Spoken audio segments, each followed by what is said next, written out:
Okay. Ayan yung pinaka-post niya. Free lang dito. Free.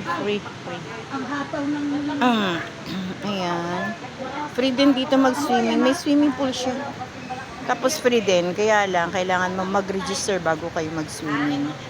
Kaya may plano kami. Magre-register kami. At kami mag-swimming dito someday. Siya magre-register. Itong kasama ko. Pamangkin ko yan. Kasi mas malapit siya dito. Taga Teresa lang siya. Kaya siya yung pwede pumunta dito para mag-register. Kung ilan kami na pupunta. Tapos libre na yung pool.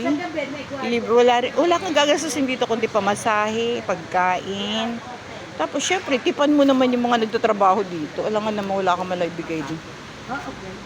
Pangit naman yun. Ang maganda dito, nakaka-refresh kasi mag-forest siya. Pinakamagandang lugar.